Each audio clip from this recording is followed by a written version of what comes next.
That's on. All right, we have 11 o'clock on May 19th, 2025. We were in recess from 9:59 to 11 o'clock here, so now we will be back in session. Agenda item, meet with Piper Sandler, Travis Squires. Good morning, Travis. Discuss urban renewal projects / TIF. So just a background. 2.5 years ago, I think, we hired your firm to represent us in a TIF project. We've been reached out to them since we passed the urban renewal plan about a month and a half ago, 2 months ago. And I thought today would be a good time to start our next step to see what this board could do moving forward before the December 1st checkbox time to see if we should actually indeed TIF that urban renewal project or projects within the county. So Brum is with us. He's a big part of the committee that they had, along with 2 other board members. Ray Armel cannot be here today. He's in Des Moines, so he's our county assessor. Just a little bit that Travis has got from us is the breakdown that Ray has for the current levy rates.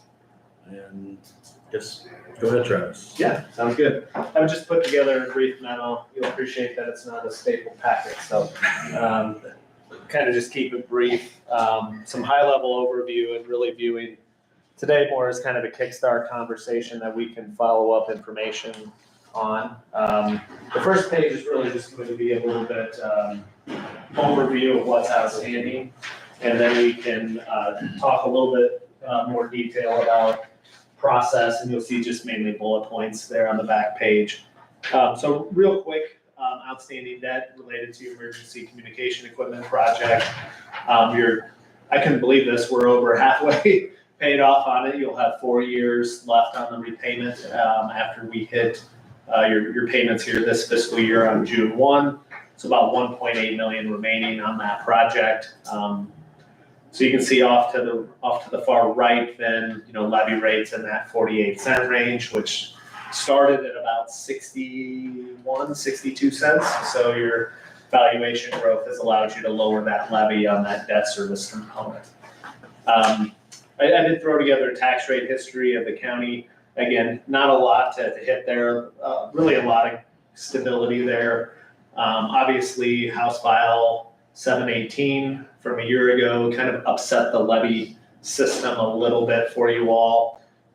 There's certainly a reason to have moved more to the maximums on your supplementals with your FY25 budget. I know you guys were all likely involved somewhat, or at least aware of how that took place, but the levy for FY25 under the new property tax system that began a couple years ago or a year and a half ago sets kind of a stair step of how much you can grow your budget. So we did see this kind of statewide, a lot of counties making some adjustments as to where their levy rates were.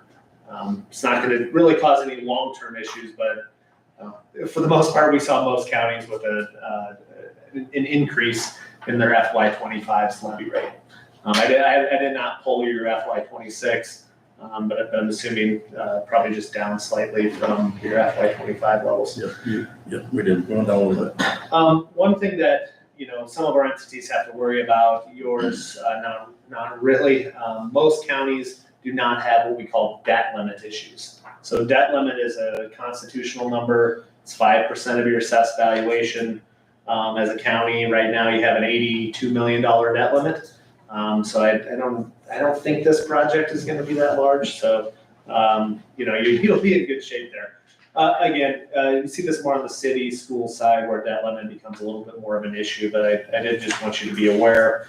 If you ever get somebody razzing you about, well, where are you at on your constitutional debt limit? You're like 3% of your debt limit. So it's not a major numbers. That being said, most counties don't approach even 20% of their debt limit. So obviously you're in a pretty good position there. Even Polk County, with some of their support with the airport financing and other things they've done with the hotel, is not getting anywhere close to that. On the back page, and again, apologies that we had a cutoff there, Washington Township. I apparently only had 8 characters in there that were able to fit, so we ended up with the space. I wanted to just walk through how TIF works real quick on the calcs. You may already be aware of this, so just, oblige me here if this is repeat. So if you have a property within an urban renewal area or not within an urban renewal area, they're gonna pay the same total tax rate. So in the case of the wind turbine work, there's a little bit tiny bit within city limits. Most fits within 2 different townships that have a levy rate. So if you look across the top, just looking at last year's levy rates between the township, school district, community college, et cetera, everybody's going to pay this tax rate of $22.86, whether that's ag land, a home, or a wind turbine. They're all paying the same levy rate per thousand evaluation, whether it's TIF or not TIF. What happens though is if you move to the category of saying we want this to be counted for revenues that we can use for an urban renewal project, then if you slide to that second box in that section, you can see the total levy rate, and there are a few different levy rates that are what we call protected levies. So no matter what, whether it's TIF or non-TIF, all of the debt levies in the school, instructional support levy, and PEPL, physical plant and equipment levy, they all get protected, so that of the 2286, as a county, this is probably a pretty high percentage of conversion for most TIF areas. In that township, you would be able to take $20.10. So able to take roughly 90% of the taxes that are paid, as opposed to just shy of 45% of the taxes paid. But all of the revenues have to be diverted to an urban renewal project. Now, sometimes when you have these urban renewal projects, we're talking about, well, that's going to take money away from the county's general fund, right? And so that's always a concern that you might run into. In the case of the wind turbines, this is all valuation that has not yet been realized by the county. So what you would be looking at is some of the increased valuation from the county, we would be sacrificing that general fund component in order to put it towards an urban renewal project. So if you were to look down below, pulling together these townships here, what I'm showing here are the fiscal year taxable valuations by township. So this coincides with the larger, wider chart, but then does convert to the 90%. So you can see in the 2 townships, by the time you get to year 6, you're at $50 million of taxable valuation. So how do we get there? Well, on year 1, you get 5% of the acquisition value of all the turbines. So if the acquisition value is 186 million in each of those sections, you're getting roughly 8.4 million, because after that you only get 90% because it's industrial property is the class of property. So currently industrial property is at 90% of assessed value. So it's basically the acquisition value times 90% times 0.05. And then each year over the next 5 years, it will step up an additional 5%, so that you get to 30% of the acquisition value on the wind turbines. In this case, you see that getting to 50 million. Overall, the available TIF value, and this would be valuation, would grow to about 101 million. So as a percentage of your county valuation, that's obviously sizable, right? We're talking, roughly overall 10% or so of your county valuation tied up in the wind turbines. As you then look to the next column over, you see TIF income, and that's simply the TIF valuation times the TIF tax rate. In this case, year 1 that you were to claim TIF would be 339,000. I think your spreadsheets work out to 40 because it's a little bit more exact because it's actually got each individual township. So, kudos to your assessor. They did the math right, there's no question on the math there. But as you move forward, up to $2 million of TIF income. Now, one caution we'd have here is that this can become somewhat controversial to take all of the TIF valuation with respect to wind turbines. We've seen a lot of counties have varying approaches. The ones where I would say citizens are the loudest are when they just took the max and took the max forever, and they put, golden brick roads across all of their county roads and paved everything. Nobody's talking about that here, right? So a targeted use of projects, as we've seen around the state, has not typically been that controversial. It's a great tool, economic development tool for the county. Certainly there were roads torn up as these wind turbines were installed, right? And I think an easy low-hanging fruit there is to consider, okay, what would we do to shore up those roads? Because it's not only the stuff they've done right now, but then the heavy equipment that comes when they have to make replacements. So being able to capture some of that for road infrastructure makes a lot of sense for counties. Other than other uses, yes, I think we've seen a lot of counties be able to tick off boxes that, we don't want to move this over to the regular citizens and have everybody pay an increased debt service levy. Why don't we take a share of this economic development tool? And it's within your purview as county board of supervisors to do that.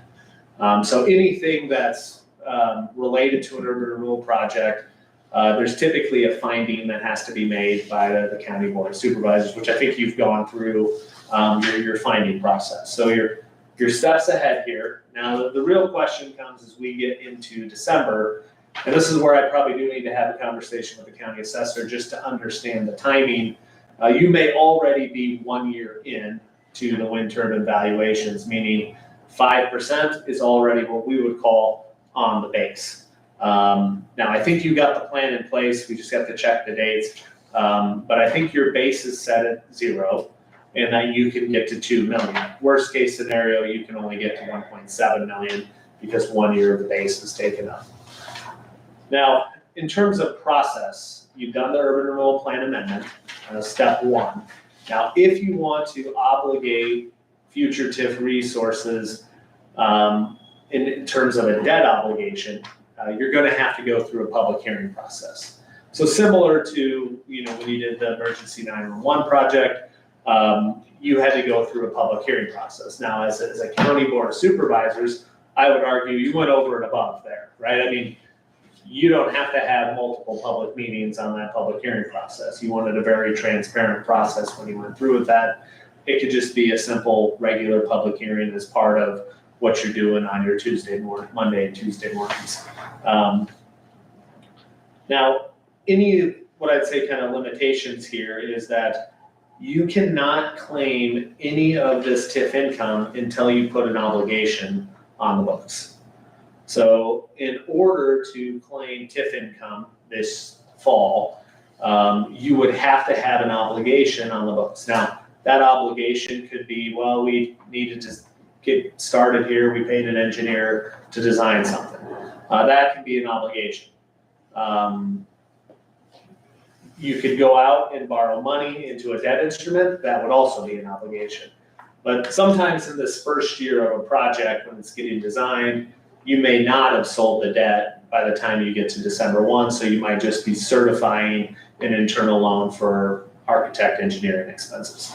That being said, if you've designed the project, have a budget, and want to borrow money, that's the cleanest way. You've got a formal resolution, you file it with the county yourselves, and it becomes part of the budgetary documents for what we call a TIF claim as part of your urban renewal certification that's due on December 1st of each year.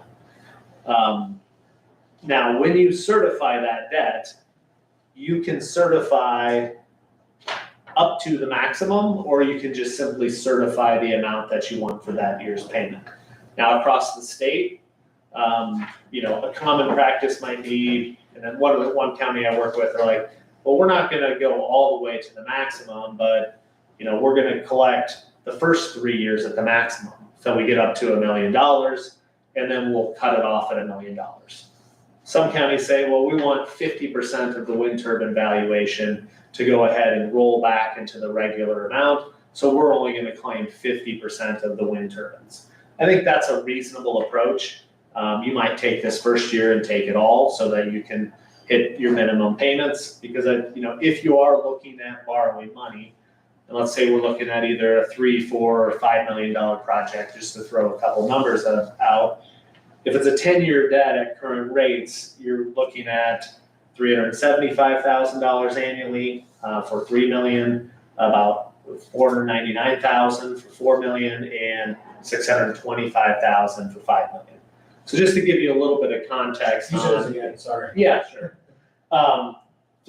So this is a 10-year debt, estimated current rate of 4.25%.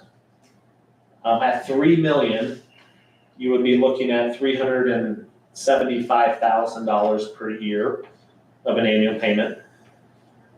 At $4 million, you'd be looking at $499,000 per year as an annual payment. And at $5 million, it would be $625,000 per year. Now, unfortunately, we can't go back to the 1.7% rates that or 1.5% rates that we had on the emergency communication equipment. The current rates are in that 4.25% range. Might have ticked up just slightly with the U.S. government getting downgraded on Friday, but I don't think it's moved a ton. So your credit rating is definitely getting close to where the U.S. government's is at this point.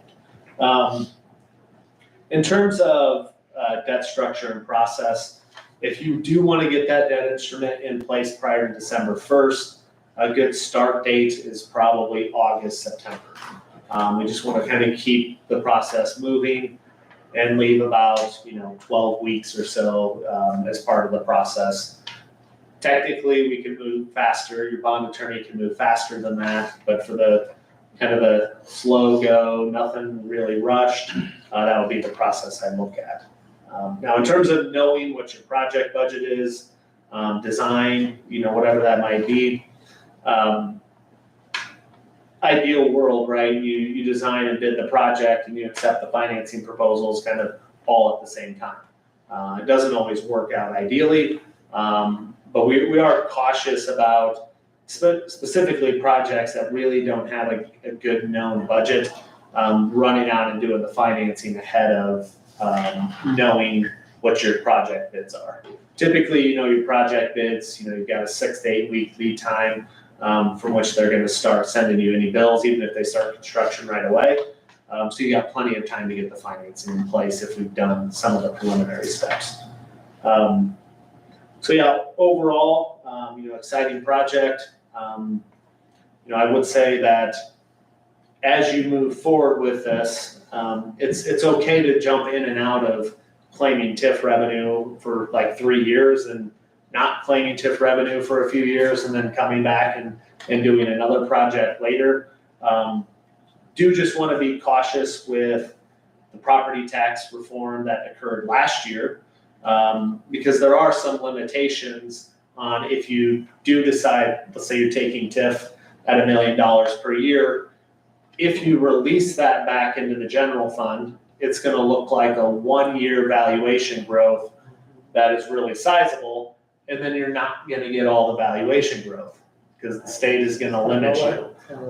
So we have to be a little bit strategic with the rate of claim of spiking and dropping it. Now, the other good thing is that if you do end up with a year, let's say valuations are down, you could kick back in some release of the TIF valuation and still be able to grow your budget because you're not claiming as much TIF on the wind turbines. It would roll back to the general fund. So it's introduced a new wrinkle for county auditors to play with now with their budgets of trying to get an idea of, okay, what's my regular growth? Should we release some TIF, add some TIF? But most counties end up in a place where they're either collecting a little bit more than is due in that annual minimum payment, so they can build up some funds to kind of, I would say, play this game, but be able to have a little bit of flexibility as you move forward with the budget. So there's a lot of communities that have what I'll call kind of TIF revenue on hand that is offsetting future obligations, but they haven't yet sent it to pay off the loan. So it's something to keep in mind, obviously getting into weeds just a little bit on that, but I did want to caution that. As we look at the landscape right now on current property tax reform, I would say that there are some things that will probably limit these TIF levy rates. So if you look at the TIF levy rates at the top, most of the property tax reform is set on increasing valuations, especially on residential property, but then seeing tax rates go down. So for most ag landowners, I think the current version of property tax reform we'll call 3.0, most ag landowners are probably going to see a little bit of a tax break. Residential homeowners, usually a tax break up front, but it was what I'll call kind of baking in future increases, which we saw as semi-problematic. There was also some talk in the legislation of getting rid of the 30% cap on wind turbines being taxed at 30% of acquisition value, and it actually could have been a much higher amount. Obviously it didn't pass, and I'm pretty sure that a couple of the utilities were very opposed to that change that was going to occur. So I think whatever happens over this next year, I think we'll see another version of property tax reform. And when we see that, we'll just have to adjust to it.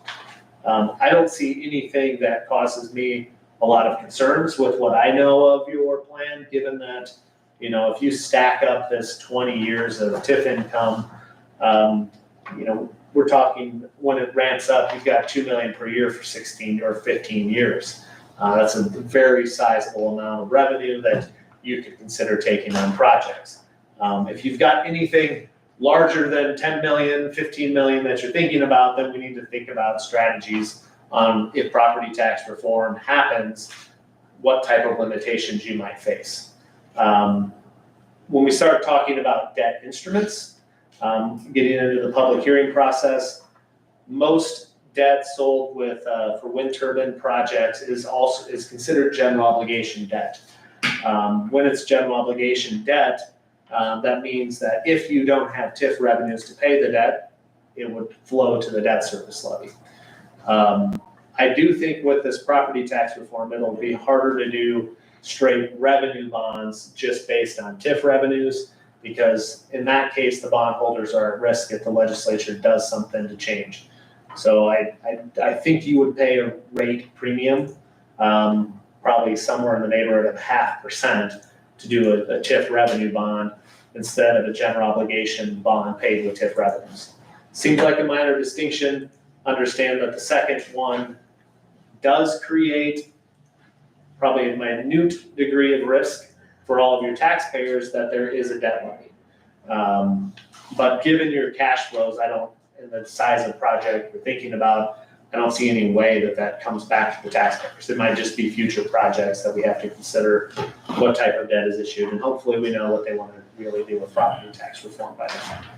Okay, so I'll hit pause here, kind of a long-winded monologue there, but any questions that you guys would like to review, or anything you're curious about how the process would work? You know, Jake and I have had a couple conversations, but you know, we really haven't dove into the details yet. We figured we'd kickstart that process here today. Just go back to the state, if they take away and they start funding for the school levy rates, if that happens. The 540. Yeah. So for you, that's roughly a 25% hit on these revenues. So 540 out of the 2010 TIF levy rate would go away. So you'd still be looking at maxing out at 1.5 million. I do think that there's some legs there. I'm just not sure it gets there. It is a pretty sizable change and really reduces that economic development tool quite a bit. I think there's probably more likelihood that they would carve out some of it, as opposed to the whole thing. That being said, I'm kind of done predicting what the legislature might do. You know, so those will be my only political comments of the day. So then the other thing that I would share is, it's not official, but we've spent about $20,000 so far to date to get us to this point. Yeah, your renewal plan stuff, yeah. And that's been taken out of general basic. We could easily use the first year, the 340, to pay some of that back. Yep, absolutely. Yep, I would recommend doing that. Yeah. Yeah, so you want to create the internal loan on the books at some point and then pay it off. So the 2% increase cap on actual property tax revenue died, but is gonna get resurrected. I think you're right. I won't quote him verbatim, but I think his comment on Iowa Press this weekend was, you're either on the side of the taxpayer or on the side of local government, I think is what his, I'll paraphrase. So if that gets resurrected and they don't TIF, is this income these first few years and as it goes, is that considered new income, or would that be subject to the 2% cap, or is that outside of it because it's new construction and new growth? Or do we not know the answer to that question? They are still working through what does a release of TIF revenues mean. Right now, it's growth. It's growth. When you, let's say you decide to do a project and you pay for it for 5 years, and then you release the revenue, well, is that new growth or not new growth? So right now it's new growth, which would lead me to say, there might be a case of not going for 100% of the revenue really ever. Even with these amounts that I gave you on, the 375, the 499, and the 625, we could set the first payment lower on any of those scenarios so that you don't have to obligate the full amount of revenue. So we see, TIF income on year 1 at 339, you might actually already be into year 2, if I understand your numbers correctly, that you are probably eligible for 678, but you won't ever be able to get that 339. That would have been this year's FY26's revenues. So I think the only thing that I would say, year 1 is probably FY26, as I understand it. Year 2, then I think you might have 680,000 available going into next year. So I think you might already have some of this growth into this year's equation in the FY26 budget. But check with the assessor. Yeah. I'm not Yeah. sure. Yeah, because the dates are hard. This is, you got to keep track of what was the assessment date and then what was the zero. So I was thinking this year was a 0. That's what I'm. that's what I was thinking too. The spreadsheet caused me a little bit of concern. It's why I was actually late. So I was trying to read through this. I'm like, hold on. I thought we were year 0, so then I adjusted it and then just changed this to show 0, 1, 2, 3, and 4, 5, and 6 as we ramp up. I do think your recollection is correct there that we are year 0. I think the spreadsheet might have shown 1/1/24 having $8 million of valuation. I think that's actually next year. So we'll deal with that. At a minimum, if we do get down the route of saying, let's say it's a $3 million project or a $4 million project, your minimum payment isn't that 375 or 499. That's a straight amortization, equal annual payments. Most likely, we would set the first year to be interest only, and with it being interest only, you're probably looking at 130 to 160,000 that first year. So we could easily make the cash flow on any of these project amounts with that first year's 399. We just might not be able to take on as much principal as we otherwise would have wanted to. A couple of counties that I'll just kind of reference here. If we look at Powashik County and the turbines that they have around Montezuma, they have been more on what I'll call kind of a pay-as-you-go approach. So they've kind of had some swings up and down as to how much of the revenue they're taking, but they're doing road projects as they go. Ida County would be another one that I'd look to. They've actually kind of gone we're going to max it out for a while route and get our projects paid off and then be able to release the revenues back. If you look at a county like Palo Alto County, they've been ramping up, taking everything for a few years, but they're about to cap at their 4th year. So right about that 15% amount, as opposed to going all the way to the 30. And then they're just going to ride out the debt projects that they've done. They've done a public safety center as well as some street improvements. or road improvements around the county. So a couple different approaches that you can think about. There's not a right way, wrong way. It's kind of, what works for your public in terms of understanding how you want to approach it, and the other local governing bodies. If you've got feedback from them that, hey, we'd like to see it this way, because the way you claim TIF and don't claim TIF also impacts how much their valuations grow, just minorly with the city, but that's pretty significantly with the school. But again, they're not rate limited on their levies, so it just might fluctuate their tax rate. I don't view that as a big deal. Other people are really, tax rate has to be this. Anymore with everything happened at the legislature, we just assume that there's going to be some fluctuation from year to year. So again, more to come on this. We can certainly fine tune it. As you work through potential projects, we can add some specific debt schedules and give you some options on, okay, how might you plan this? Could we get to a 25% utilization and do that over 10 years? Or do we just set the minimum payments at 10 years and then pay it off as fast as we can, as long as we don't take any of the valuation growth years negative? Maybe just targeting each December, let's make sure that we release enough that the county can have some growth in the general fund. Because certainly, I'll say kind of these gifts don't come that often in terms of being able to expand the tax base without, hitting individual owners. This is clearly a utility. It's a lease. When we talk to the wind turbine folks, it really has nothing to do with what the property tax rate is in the area. They're looking at how fast the wind blows, right? Because that's where all the profitability margin is in this thing. So, most taxes across the state, they're not going to pick, a different county just because their tax rate is lower or they're not using TIF.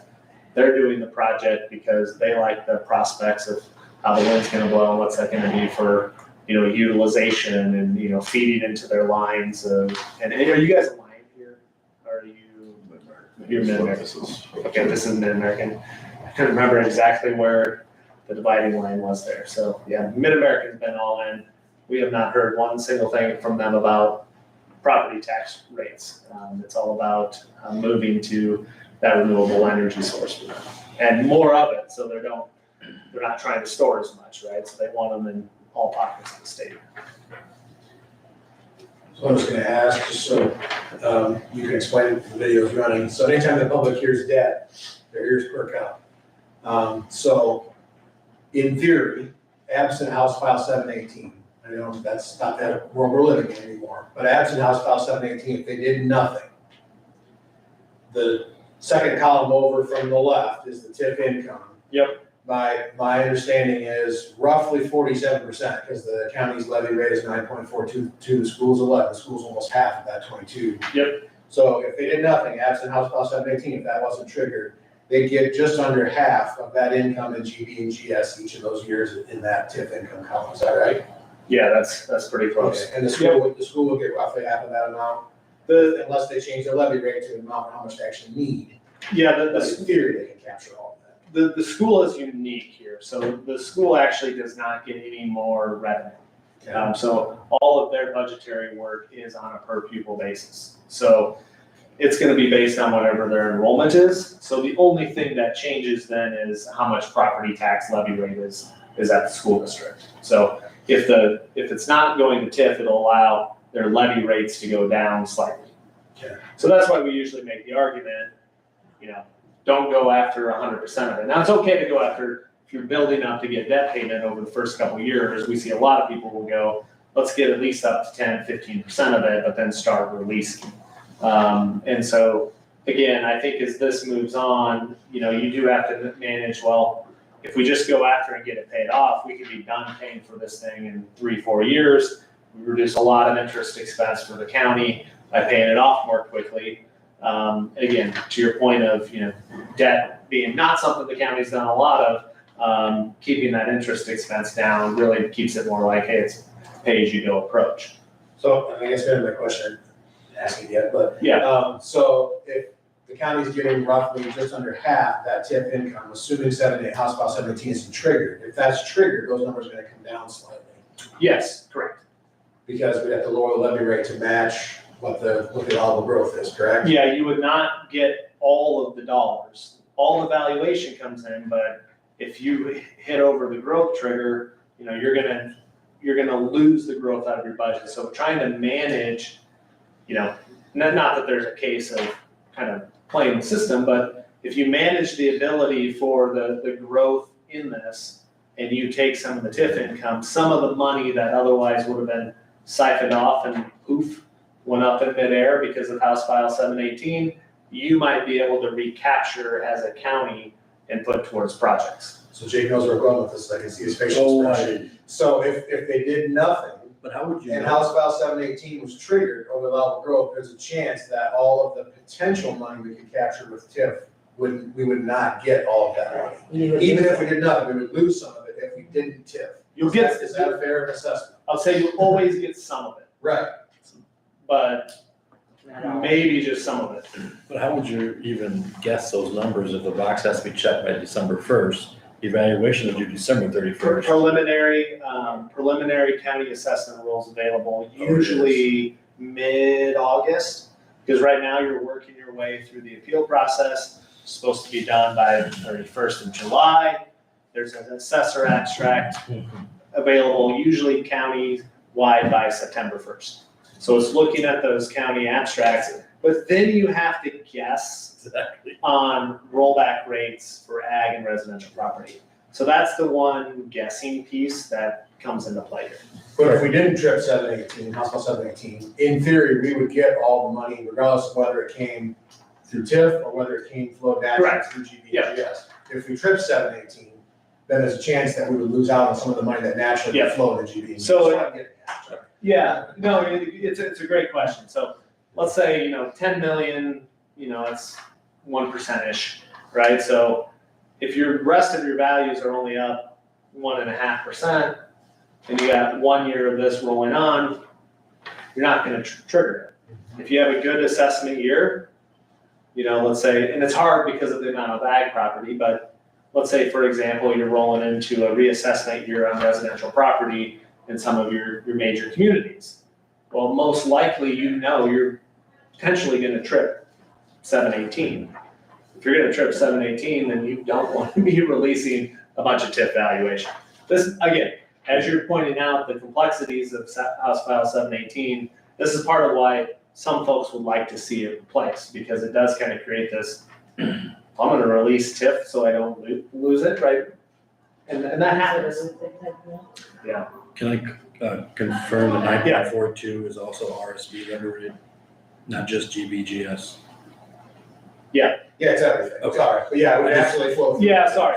Yeah. So one thing to point out here is that when I did this levy rate at the top here, when we're calculating for the township, we're hitting the rural basic services in this one. So when we're looking at the city of New Hampton, that levy rate's gonna be a lower component. So probably not quite half. And all these turbines are in the 2 townships Right. and a little bit in the other one, but. Yep. So you run the risk of triggering it, obviously more than the city with the credits. And just so I understood you correctly, so as written, that didn't go through, the 2% increase limit, that excludes new construction, and this would be considered new valuation as it comes on, right? So this would not. Yeah, that's right now, As it was proposed this year. yeah, right now it's new construction. Okay.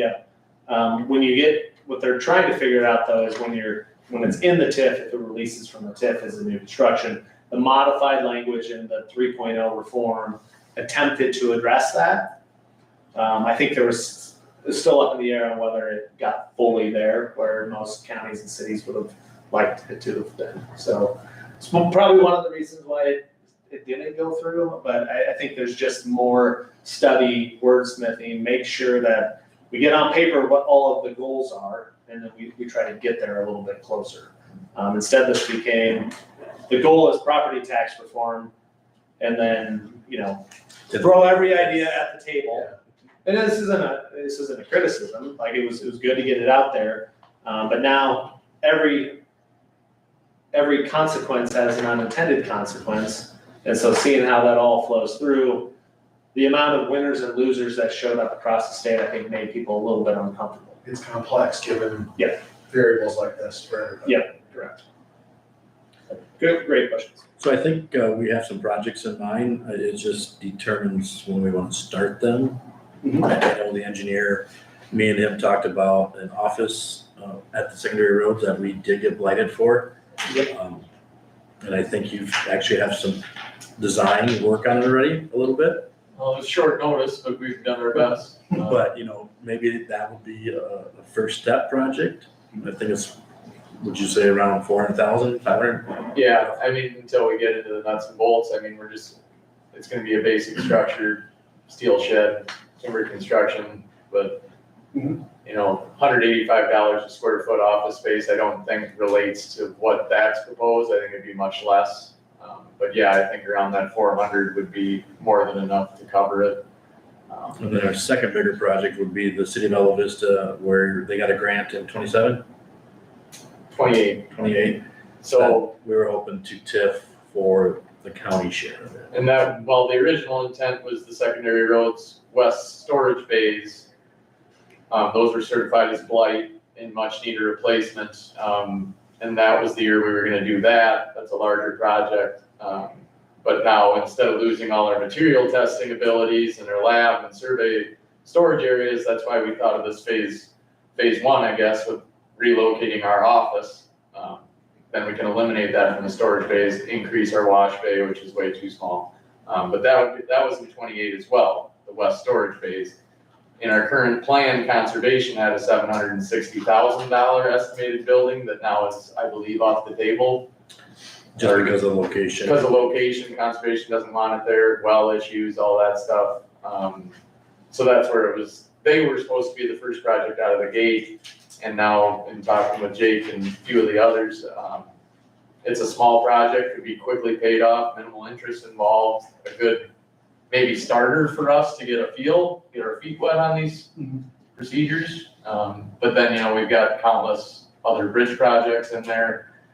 The sheriff's office is technically in there as well. I don't know where we're gonna be at on that, but it seems like the plan already needs to be amended, if we move forward with this, just because of the project scope.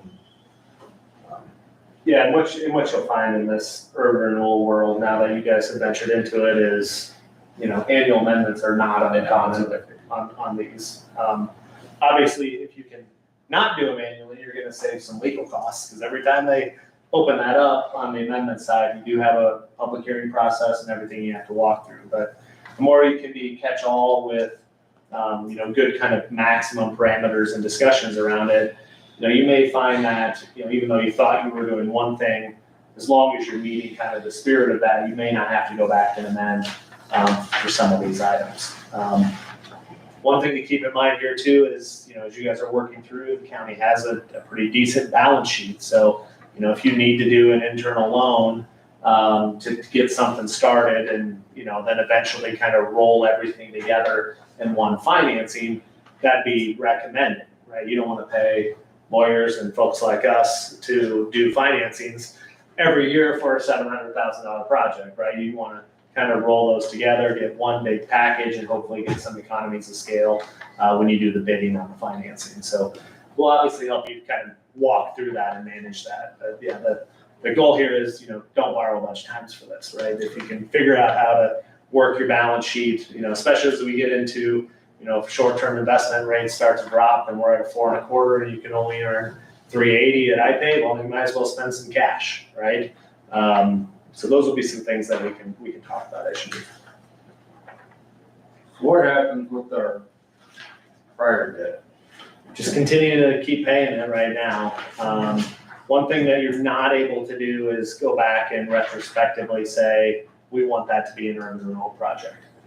So since it wasn't at the time you started it, it's not eligible. However, if you were to look at other future improvements related to emergency communication equipment, some of that could be eligible. So if you had future upgrades that you wanted to amend into the plan, maybe the next round of emergency communication equipment upgrades could be part of the plan.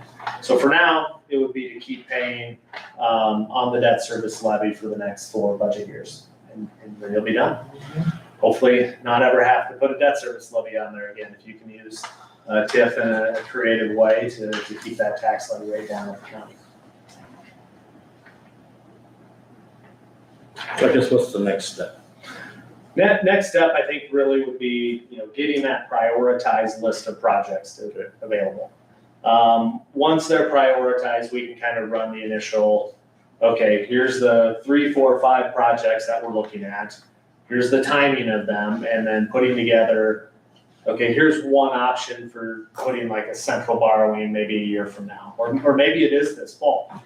Because typically when you do borrow, if you keep the borrowing under $5 million in a calendar year, you've got 3 years to spend it, right? So and then there's no kind of interim limitations. So you could spend nothing for 2 years, and then, on, month 11 of the 3rd year, you write a check for $5 million.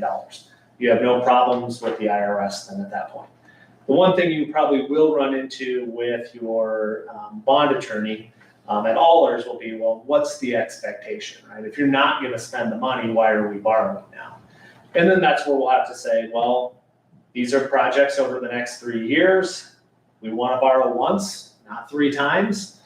This is more efficient for the county, and then they should accept that response. But if just simply, hey, we just wanna go get $5 million, so we have a pot of money sitting there to dole out for projects, that's a different equation than saying, we've got 5 to 7 projects on our 3-year plan that we're borrowing for. We might not bid this project for another 18 months, but it's on the plan. So kind of getting a plan, and if the plan is 10 years, we might be cycling out, well, there's a borrowing now, and there's a borrowing 4 years from now, and then we're gonna kind of revisit. So that's the purpose of getting a prioritized list of projects. Now, we can swap them in and out, run different scenarios, right? But at least get a good starting point for, okay, if everything went as planned, here's how we would do it. And then, as you know, nothing will go as planned, and then you'll make adjustments. So there's been some misunderstanding with some of the public about that they think this money has already been spent, these projects have been decided. And you've explained very well that it hasn't been, other than some legal work. None of these projects have been approved or spent. Yeah, it's very important to note that, for anybody who's listening or watching this, you have to set up the urban renewal plan contemplating the projects you might do, and it behooves you to cast as wide a net as possible at the start. Because if you don't, future flexibility is limited. But just because you put the flexibility in place, it doesn't mean you're gonna take it, right? To the point of, you just let this roll everybody back to the regular tax rolls for a couple of years, and you'll only pick up the last 2 years of growth, right? As you kind of work through county budgets, then it's not an unreasonable position to take. But if you've got projects, we also learned from a few years ago that, you're very happy you bought your emergency communication equipment when you did, as opposed to 3 years later when it cost 40% more, right? So there is a cost to waiting, and it was never more exacerbated than the time from 2021 to 2023. So that's why, as county supervisors here, you get the responsibility to help guide this process. It's important to make fiscally responsible decisions, and sometimes fiscally responsible decision is to borrow now for a project as opposed to waiting for the thing to fall in and pay a construction cost that might be 5%, 6%, 7% annual escalator over it is right now.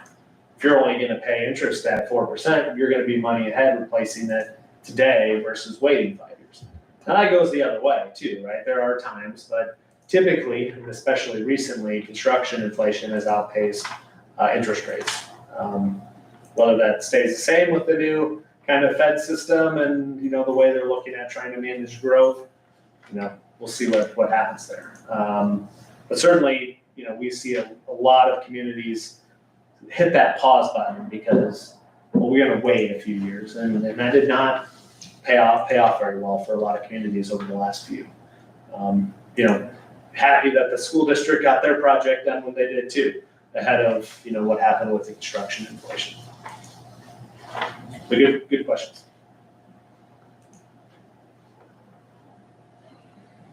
Anything else, or you guys wanna regroup in the future, or decide the plan or the project, so? I mean, we have time.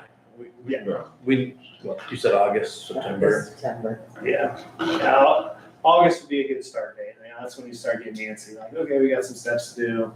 You know, let's talk about it again in a month. Given that you meet weekly, this makes it a lot easier for a county than a city to move up these items. And then confirm with the assessor if we're in the 0 year or the 5%. Yep. Yeah, that's the only thing to confirm, I think, at this point. I think you did get 0 in, so it's just kind of looking at those spreadsheets again and making sure we're aligned there.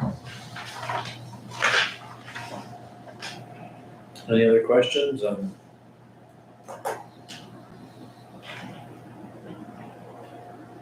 Anything else we need to know or hear? Or you can always set up a Zoom call if we, Absolutely. Yep.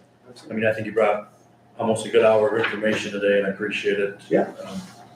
Yeah, happy to come up. Been a little while since I've been up here, so, well, been up here plenty for the city, but don't yell at me for that stuff. That's not my fault. Roman, anything else, or?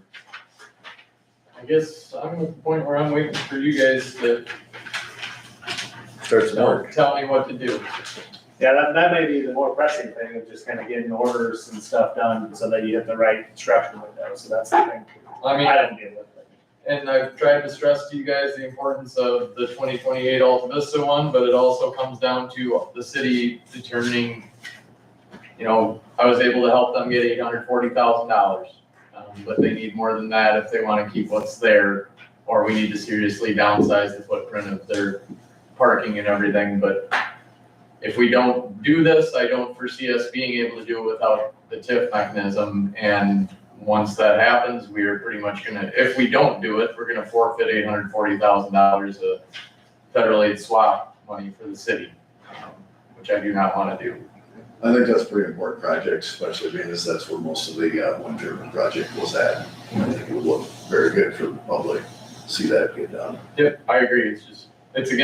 We're kind of, our hands are tied when it's ultimately, everything outside that 122 feet is the decision to be made by Alta Vista. And I'm gonna guess that they're gonna be needing a loan from the county, but I know that we're not gonna give them a considerably sized loan that they wouldn't be able to pay off for 30, 40 years. You're gonna wanna see 5 or 10 or whatever you guys decide, so. And a lot of moving parts, so. I know I wanted to meet with them again this summer, and Erdman Engineering, which is their aspect, outside of 22 feet. Try to get a feel for what they want to do, or if they found any more revenue sources, which I don't think they have. And for that, we won't go out for bond until 28. I mean, we don't. Well, unless, like he was saying, bundling through, but I don't know if that, Not if the decision's not made. I wouldn't do it even with well, if you borrow now, you said you have to spend it in 3 years. 2028, that project, even if you add through an entire construction season of 28, it might go into 29. I mean, there's a lot of moving parts on that project alone, so. That one might be a stand on its own, go on for borrow. So Travis, can you go back to what has to be all in place before December 1st? I mean, can we have engineer estimates and out for bid for that little building? Yeah, you could be there. You basically have to be through the debt financing process or have an internal loan in place.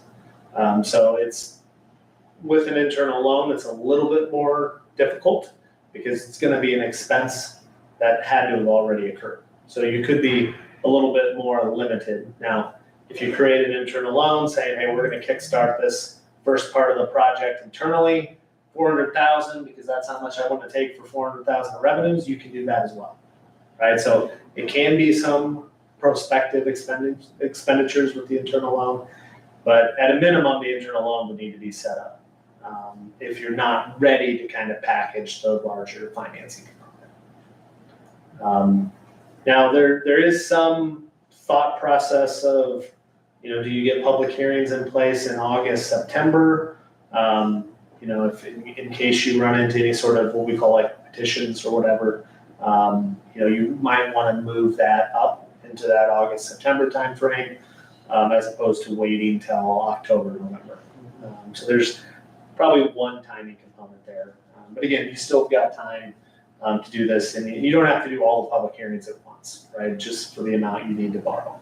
So if you're still kind of in the process of focusing through on getting all the lineup of projects for 3 years, but you do know this one is going to go, you can just get the public hearing going for that one component. But it's all kind of, how quickly do you want to organize the list of projects? I'm sure there's going to be feedback, on the types of projects you're doing and amounts, and you have to gather information. But, as a board, if you want to get moving on it, it's under your jurisdiction. There's not a public vote, or they don't have to bring a signature page saying, hey, we want you to do these 3 projects like they would if you were going to vote on, like a new courthouse or something. It's a different process. And for the record, there's no new courthouse being proposed in this process. Yeah, it's probably been a year since we went through that plan. And we probably should go back to the plan and look over some of the, some of the bridge projects and the things that you had put on there. As a group, Yes, I agree. prioritize. And I guess where I'm confused on it a little bit would be, we prioritize a project, but is there additional potential that, where do we fit that in?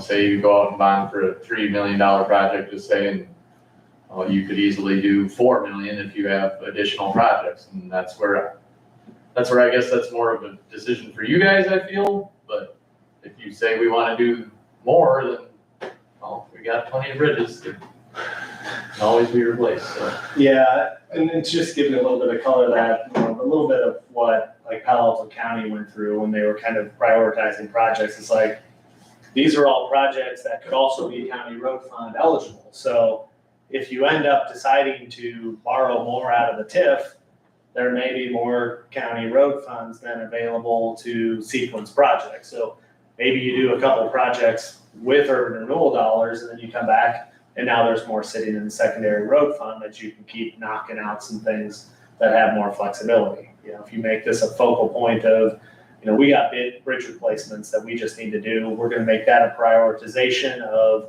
the wind turbine TIF revenues, and you're gonna knock those out. So if they were gonna be secondary road funds at some point in the future, now those secondary road funds allow more to get done there.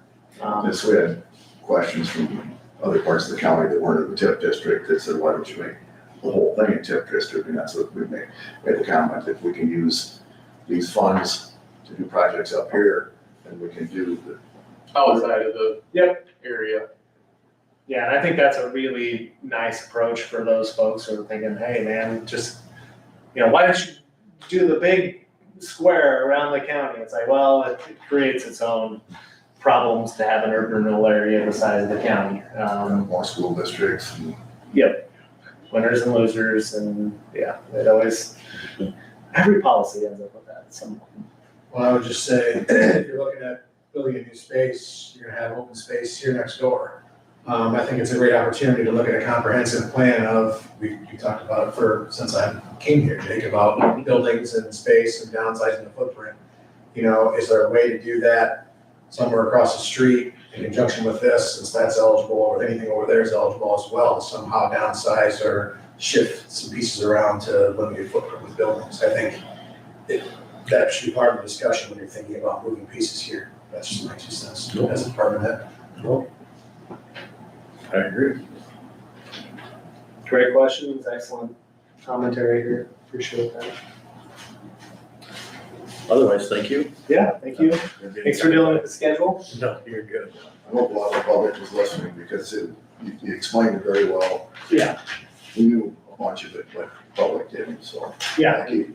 glad to offer up more questions. If you get anything specific that comes in that you want, I wouldn't say a polished, but maybe a just kind of scanned response. I know that stuff I've seen coming out of the supervisors, you guys have done a good job with answering questions. So, but if there's something that you want us to look through before responding, always happy to be a resource for you as a board. Would we need to talk to our bond agent for anything, attorney? Not immediately, but I think as you get that list together, will probably be beneficial to schedule a call. All right. All right. Fair enough, thank you. Thanks. I believe that is it on the agenda, so is there a motion to adjourn? So moved. Travis, Second. second by Steve, to adjourn at 12:00 noon. All in favor, say aye. Aye, anybody opposed? Motion carried. Thank you.